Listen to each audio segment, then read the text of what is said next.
राहुल गांधी के साथ गांधी परिवार 11 साल से सत्ता से दूर है, लेकिन समझते हैं जैसे उनके राज के दौरान देश में काम हुआ करते थे आज भी वैसे ही होते होंगे। जैसे पहले अपने गलत फैसलों के चलते दूसरे देशों को हिंदुस्तान की जमीनें दे दी जाती थी, राहुल गांधी को लगता है अब भी वैसे ही दे दी जाती होंगी। सेना को लेकर राहुल गांधी जिस तरीके से बयान देते जाते रहे उनसे पता चलता है कि उन्हें इस देश की सेना पर भरोसा तो नहीं है। तभी सदन में खड़े होकर कह दिया था कि चीन ने हमारी सीमा में घुसपैठ की है और प्रधानमंत्री इससे इनकार करते हैं, लेकिन सेना प्रधानमंत्री के बयान से सहमत नहीं है। 3 तारीख को राहुल गांधी के द्वारा यह बयान दिया गया था। राहुल गांधी का यह पूरा बयान भी आपको सुनवाएंगे और रक्षा मंत्री राजनाथ सिंह ने इस बेतुके बयान पर क्या जवाब दिया था वो भी दिखाएंगे। लेकिन पहले देख लीजिए सेना प्रमुख ने राहुल के बयान पर क्या कहा है। We have allowed people to talk to each other so that wherever there is some kind of a doubt, we can raise the level and resolve it. What I have done, I have empowered all the corps commanders along the line of actual control to make sure that whatever issues can be resolved at their level where there is a misinterpretation of understanding and which can escalate to a violence, that should be something. Army should not be involved in the politics. रूस में पिछले साल भारत और चीन के बीच मुलाकात हुई थी। बॉर्डर से दोनों देशों की सेना पीछे हट गई थी, लेकिन सच्चाई तो राहुल गांधी को दिखाई नहीं देती। सच्चाई दिखाई देती तो 2022 में अपनी भारत जोड़ो यात्रा के दौरान ये ना कहते कि चीनी सैनिक अरुणाचल प्रदेश में भारतीय सेना के जवानों को पीट रहे हैं। भारत ने जो एयर स्ट्राइक की थी उस पर भी सवाल उठा चुके हैं। सेना के खिलाफ बयानबाजी करने का राहुल का इतिहास पुराना रहा है। राहुल की इस बयानबाजी पर सेना ने भी जवाब दिया था। सेना ने कहा था कि चीनी सेना अरुणाचल प्रदेश में अवैध रूप से घुसी थी, जिसका भारतीय सेना ने माकूल जवाब दिया और चीनी सेना वापस लौटने को मजबूर हुई थी। लेकिन राहुल गांधी अपनी मानसिकता से उबर नहीं पा रहे। हालांकि सेना प्रमुख को लेकर राहुल गांधी ने जो टिप्पणी की थी उस पर राजनाथ सिंह ने जवाब दिया। राजनाथ सिंह ने कहा कि राष्ट्रीय हित के मुद्दे पर गैर जिम्मेदाराना राजनीति की है। यह बेहद अफसोस की बात है कि राहुल गांधी राष्ट्रीय हित के मामले पर गैर जिम्मेदाराना राजनीति करते हैं। राहुल गांधी 3 फरवरी 2025 को संसद में अपने भाषण में सेना प्रमुख के बयानों के बारे में झूठे आरोप लगाए। सेना प्रमुख ने केवल दोनों पक्षों द्वारा पारंपरिक गश्त में व्यवधान का जिक्र किया था। हाल ही में हुए डिसएंगेजमेंट के तहत पारंपरिक रूप से बहाल कर दिया गया। सरकार ने विवरण संसद में साझा किया। राहुल गांधी द्वारा सेना प्रमुख के नाम पर कहे शब्द उनके द्वारा कभी नहीं बोले गए थे, लेकिन राहुल गांधी हैं कि मानने को तैयार नहीं। जबकि 2022 की टिप्पणी को लेकर भी यूपी की एक अदालत राहुल को समन जारी कर चुकी है और इस समन पर राहुल गांधी को कोर्ट में पेश भी होना होगा। राहुल के इस शर्मनाक बयान के बाद बीजेपी ने गांधी परिवार पर चीन से पैसा लेने, उनके मेहमान बनने के भी आरोप लगाए थे, लेकिन फिर भी राहुल आज भी सेना के खिलाफ जहर उगलते नहीं थकते। अपनी गलती के कारण भारत की 38,000 वर्ग किलोमीटर जमीन चीन को दी थी नेहरू ने। 1963 में पाकिस्तान पीओके की 5,181 वर्ग किलोमीटर जमीन चीन को कांग्रेस के शासन में दे देता है और राहुल गांधी घेरने चले आए बीजेपी को, मोदी सरकार को। यह तो बेमानी सा लगता है। तो राहुल की बयानबाजी को लेकर इतना ही अंदाजा लगाया जा सकता है कि वो आत्मचिंतन इतिहास को लेकर नहीं करते, बस आते हैं बोलकर चले जाते हैं। लेकिन राहुल को वाकई में समझना होगा कि सेना को राजनीति में ना घसीटा जाए। जाते जाते सुनिए संसद में दिया गया राहुल गांधी का वो पूरा बयान। We talk about defense. And today we have the Chinese,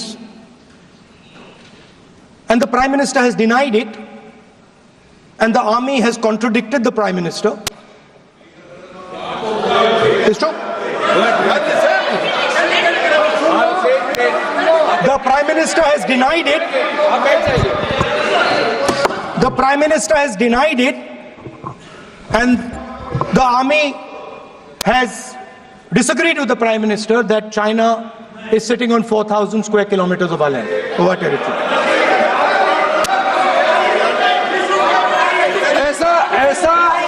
ऐसा इस सदन में अब मन चाहे बात नहीं बोल सकते हैं। ये बिल्कुल ठीक नहीं है सर। ये सीरियस मामला है। आप फॉरेन पॉलिसी पे, बॉर्डर इश्यू पर आप अपना कैसे मजाक बात कर सकते हैं? अपना मन कहानी आप बना के बोल रहे हैं। ये तो बहुत सीरियस मामला है। प्रतिपक्ष के नेता जो आप विषय बोल रहे हैं, जो विषय आप बोल रहे हैं उसके तथ्यों को Let me speak. सदन के पटल पे रखना आप। पानी। मेरा अनुरोध है, लीडर ऑफ अपोजिशन बोले, हम लोग शांति से सुनेंगे, ये आपका अधिकार है बोलने का, मगर आप मन चाहे ऐसे सीरियस इशू पे कैसे बोल सकते हैं? सीरियस मामला है। आप सदन में बोल रहे हैं, से बोलते हो, फॉरेन मिनिस्टर का मुश्किल देते हैं, सीमा का ऑफिशियल वर्जन से अलग बात करते हैं, ऐसा मत बोलिए, ये देश के लिए ठीक नहीं है। महत्वपूर्ण विषय है। आपको सीरियस होना पड़ेगा लीडर ऑफ अपोजिशन। ये गंभीर मामले को आप ऐसा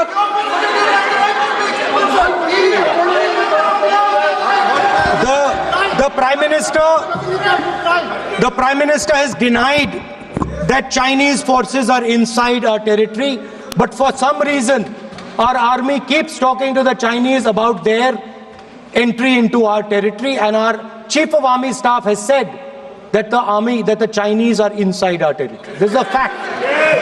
This is not invention. This is a fact. Now, but the reason China is inside our territory is important, because people think that wars are fought between armies and their weapons. But the fact of the matter is that wars are fought by industrial systems. The fact of the matter is that China has an industrial system that is far stronger, far bigger than our industrial system. And that is why they have the guts to come inside this country.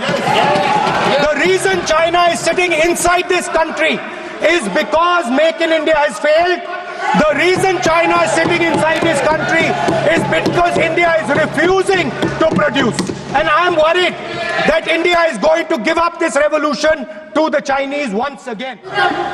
The Prime Minister has denied that Chinese forces are inside our territory, but for some reason, our army keeps talking to the Chinese about their entry into our territory, and our Chief of Army Staff has said that the Chinese are inside our territory. This is a fact. This is not invention. This is a fact.